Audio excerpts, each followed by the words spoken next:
You know, we all have that movie that we want to have sequels to that never got sequels. You think of like The Rocketeer. The Rocketeer was supposed to have sequels. It never got sequels. You can think of less beloved movies like The Dark Tower or Lost in Space. They were all designed to obviously have sequels and they never got them.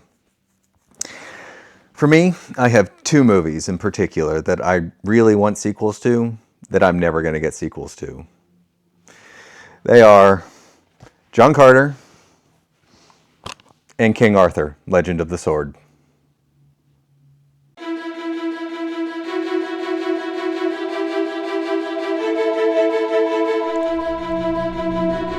So let me get this out of the way.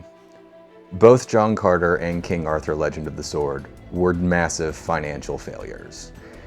John Carter, for the longest time, was the largest financial failure in Hollywood history. These movies are never actually getting sequels.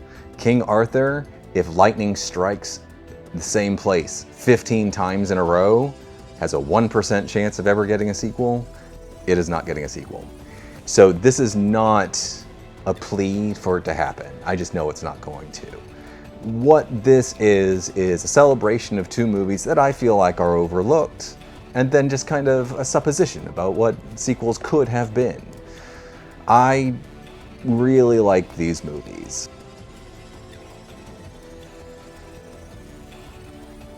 John Carter is based on the Edgar Rice Burroughs novels about John Carter of Mars. The first is A Princess of Mars, and he wrote 11 of them total.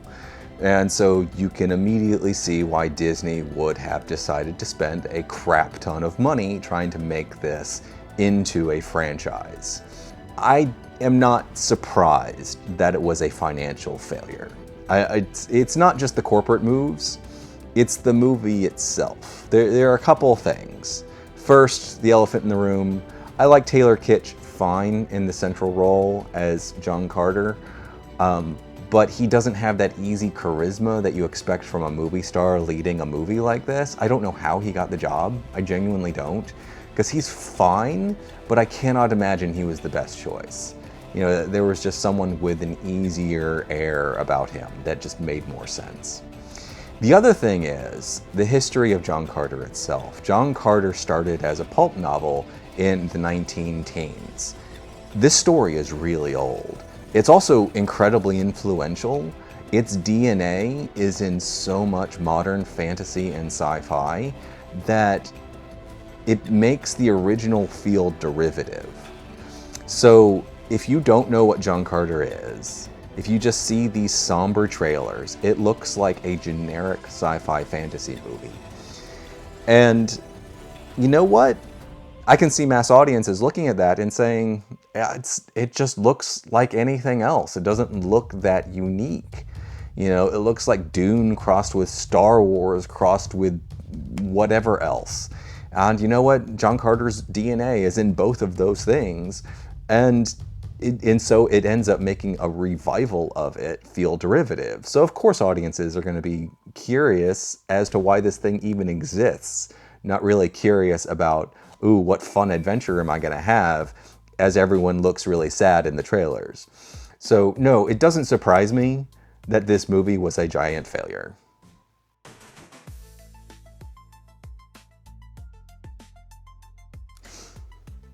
King Arthur Legend of the Sword is kind of a weird one.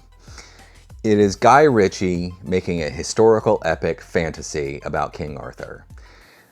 And it seems to be weirder now than it was then, because this came off the heels of him making his Sherlock Holmes movies, where he took his kind of hyperactive aesthetic and applied it to 19th century England and Europe. And so why not apply it to a few hundred years earlier, to King Arthur and some sort of quasi-medieval fantasy universe? Throw $175 million at him and see if it works. And you know what? I think it works. It did not work at the box office, though. So much like John Carter, the reasons for the greenlighting make sense to me. So it's Guy Ritchie, who had proven himself capable of making historical films in his own style. It's King Arthur who has a legendarium of stories about him that date back more than 1,000 years. And it is a story that is loose enough over that 1,000 years from so many sources that someone like Guy Ritchie coming in and mixing things around to match his own aesthetic doesn't feel like a huge break. So this isn't like Andrew Stanton slavishly recreating John Carter on film. This is taking the mishmash of existing King Arthur stories and letting Guy Ritchie make his own mishmash of it. So it was supposed to be the first of 6 films. I don't know if they had actually planned out the 6 all that much. I imagine there was some very rough outline. And considering how Guy Ritchie made this film and his obvious influences, I want those other 5 movies. So what this ends up being is a mishmash between the King Arthur tales, Guy Ritchie's aesthetic, he makes Arthur a low-level gangster, and he makes it surprisingly work. And on top of it, heavy Conan the Barbarian by John Milius references. The very first shot of this film is a pan up in what turns out to be called a place called the Darklands.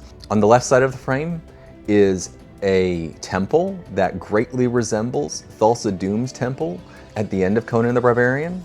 And in center frame, a tower that looks a lot like the Tower of the Serpent in John Milius's Conan the Barbarian. So the basic story is essentially the baby steps of the King Arthur story.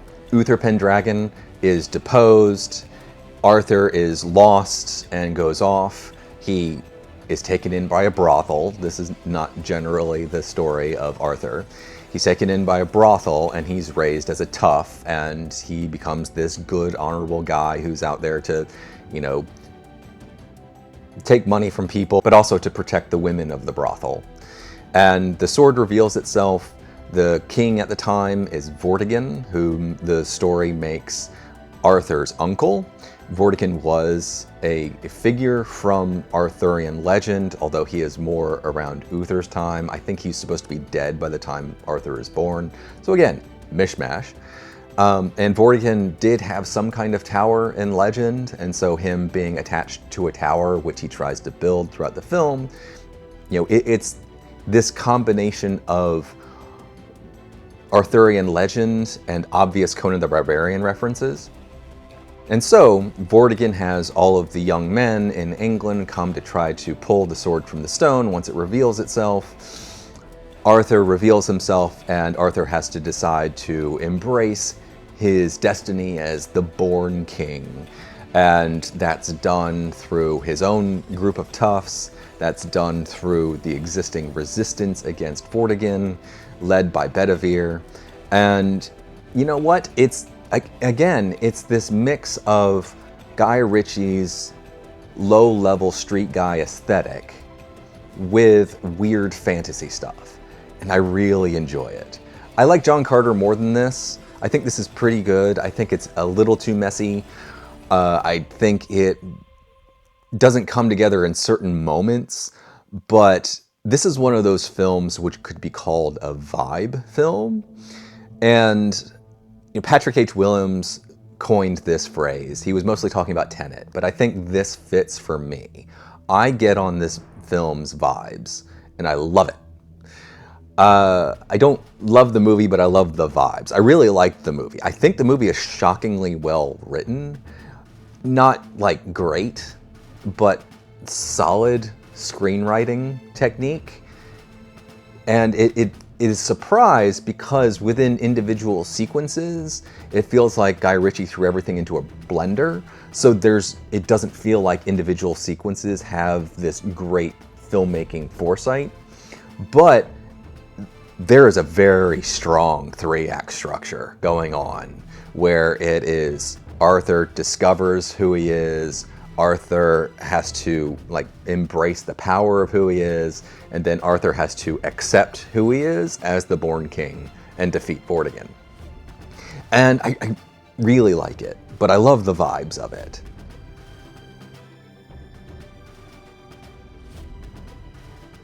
The problem is twofold.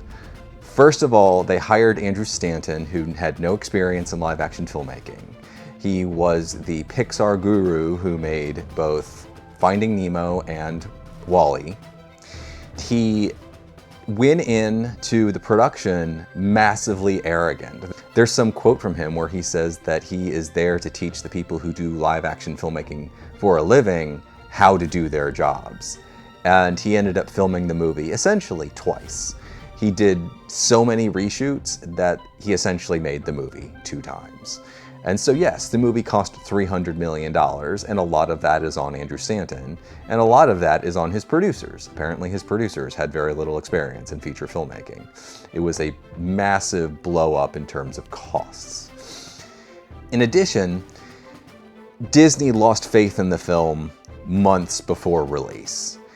Andrew Stanton was put in charge of marketing, and he made some of the worst marketing I've ever seen for a big budget movie. These trailers are terrible. They make the movie look somber and like sad, and it's not at all. I don't know what people were thinking when they cut these trailers together. It's insane. These movies are fun and goofy and silly and adventurous and exciting, and the trailers make them look sad. It's like, what? No, these movies are fun. The other problem was that between the production period and release period, Disney did 2 major corporate things. They bought the rights to Marvel movies, so suddenly the need for big budget movies to appeal to young boys has been met by Marvel. And in addition, they had started talking to George Lucas about buying Star Wars. So not only was the boys' adventure side already full, but they were going to overstuff it with Star Wars. And suddenly the need for this big granddaddy of science fiction was no longer necessary. And so they kind of just didn't back the film. And the movie was received terribly critically. It quickly died out at the box office, and that's all she wrote. It's a massive disappointment financially, but I saw it 2 or 3 times in theaters. I loved this movie. I still love this movie. You can see I have the 3D copy. I've never owned a 3D TV, but I bought it just in case I ever did own some sort of 3D setup. And you know what? I have no regrets over this. This movie is so much fun. I love this movie so much.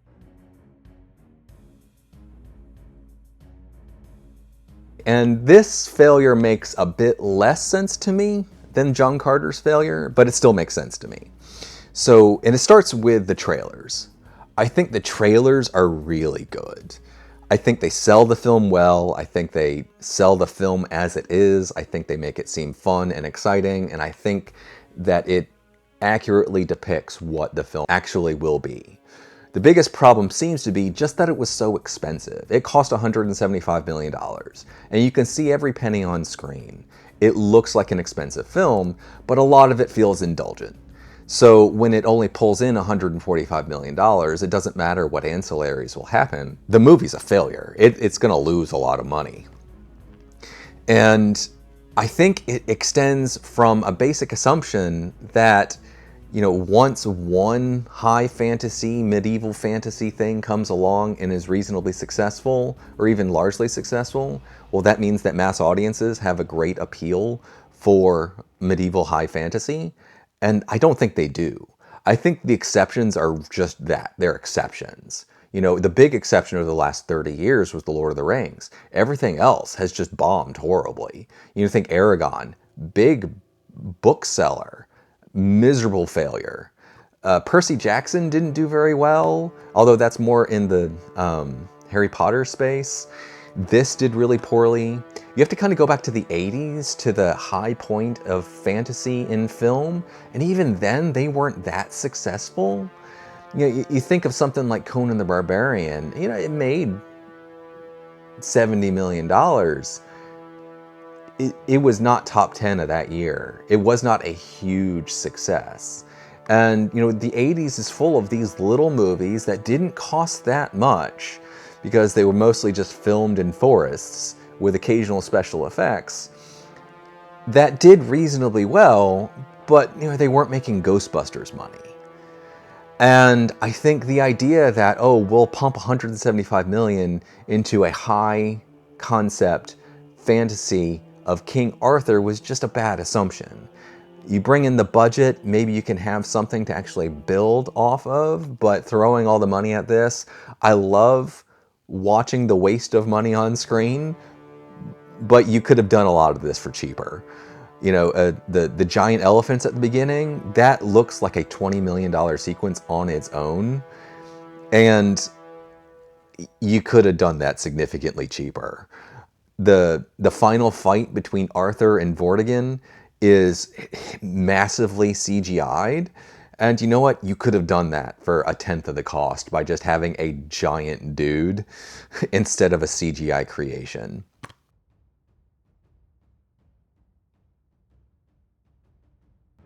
Now, what could sequels have been?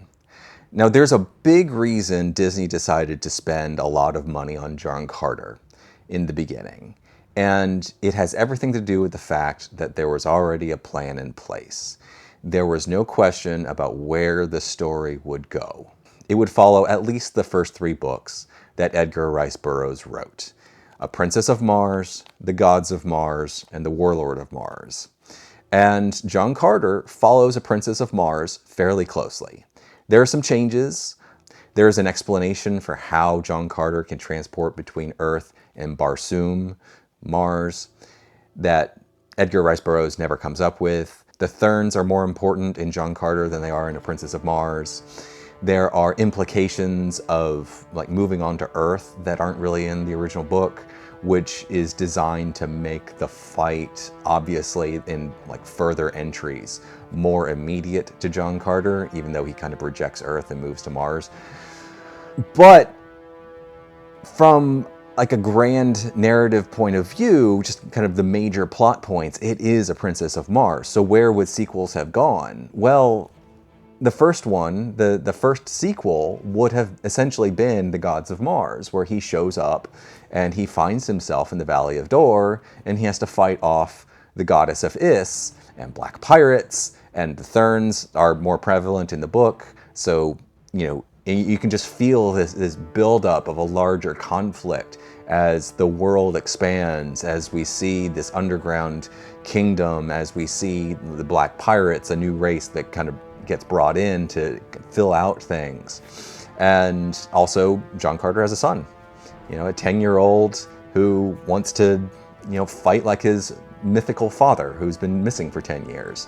The third one, the trilogy capper, would have been The Warlord of Mars, which ends with John Carter becoming, you know, the Warlord of Mars, as he has to fight Therns and a bunch of other people in order to rise to become the ruler of the entire planet.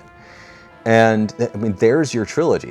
This is the reason Disney was, well, one of many reasons Disney was initially optimistic about it. There was a plan, and you know what? There's a deep-seated appreciation of John Carter within the culture, even though no one really knew it or understood it.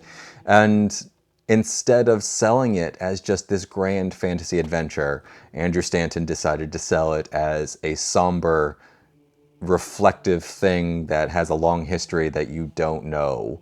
It was really weirdly sold. And, you know, I'm not the first person to call it a terribly marketed film, but it was a terribly marketed film. And the sequels would have been, I think, really fun. I really enjoy the vibe of this film. It's goofy. Captain John Carter, Virginia.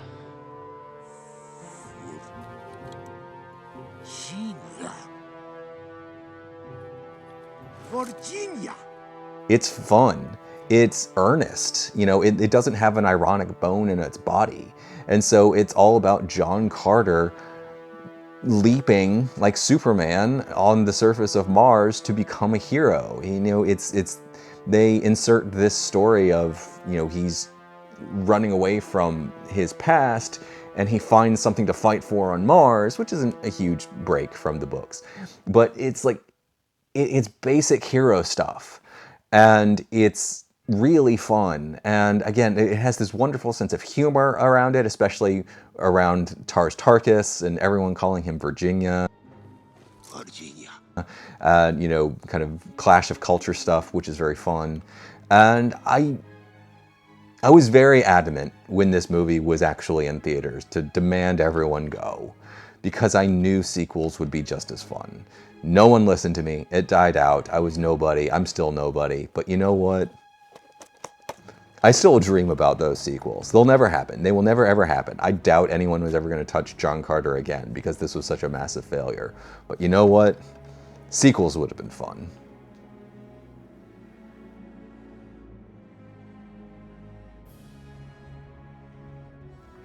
And so, where would sequels have gone? So as I said, they had planned 6 of these. So I assumed there was some kind of outline.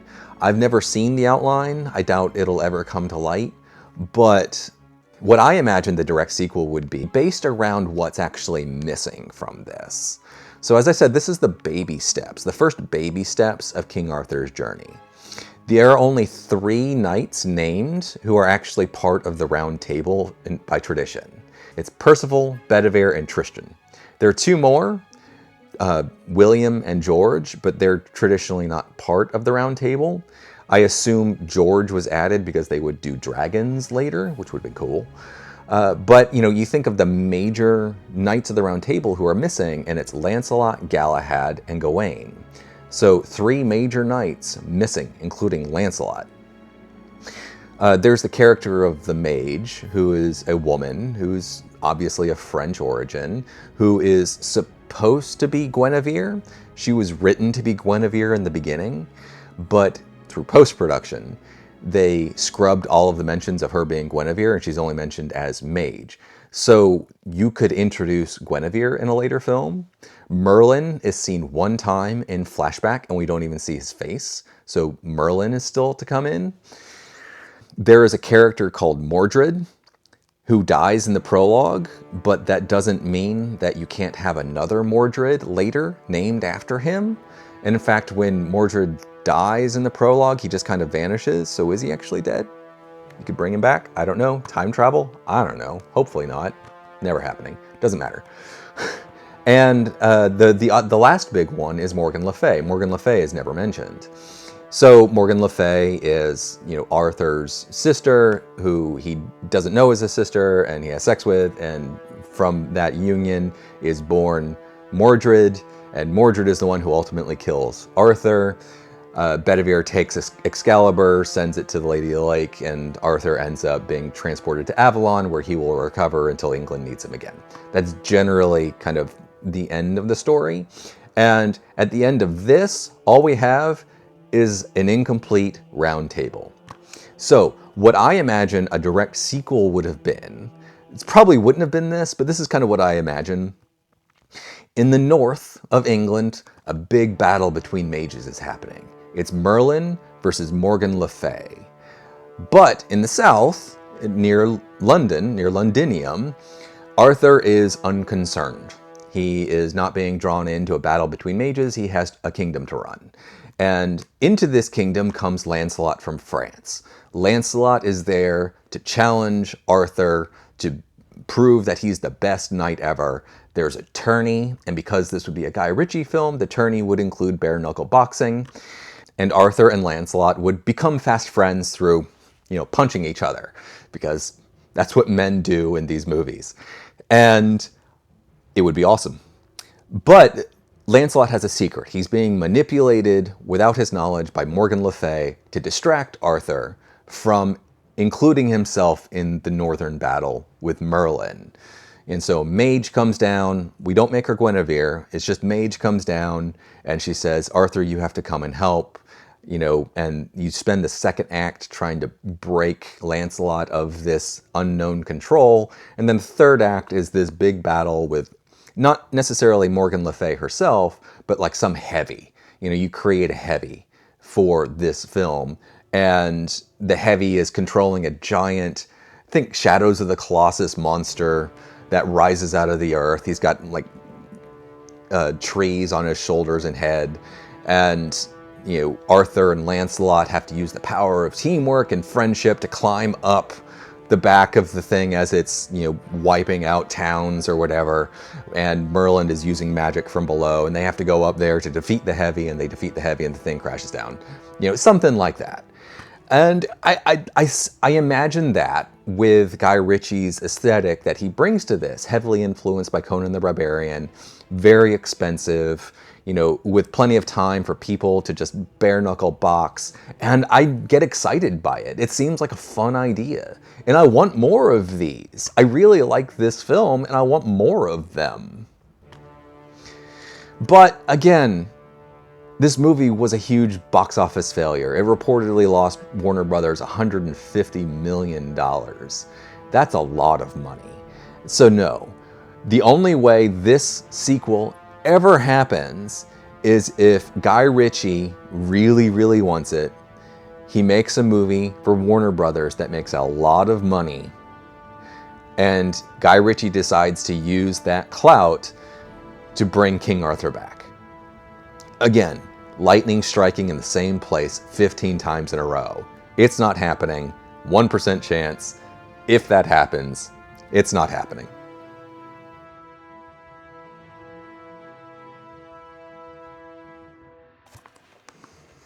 So those are my two Never Was sequels that I really, really want. Again, they're never happening, but I can dream, and I can enjoy the films as they are. Promising first steps that never got the second because the studio didn't believe in it, and because the studio just kind of miscalculated mass audiences.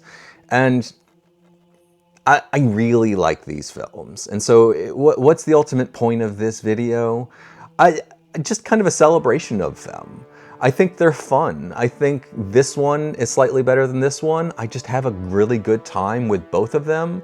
I get on their wavelength and I just coast on it. I've watched both twice in the last week in preparation for this video, and they're so much fun. I really like these movies. So I would highly encourage you, if you haven't discovered these, to kind of go in knowing what you're getting. All right, on this is old school adventure, sci-fi pulp. It's earnest, it's big, it's silly, it's goofy, it's very fun, and I think you'll enjoy it. This is Guy Ritchie and King Arthur by the way of Conan the Barbarian, and you know what? I just have this massive soft spot for horror and images that are inspired by Lovecraftian horror.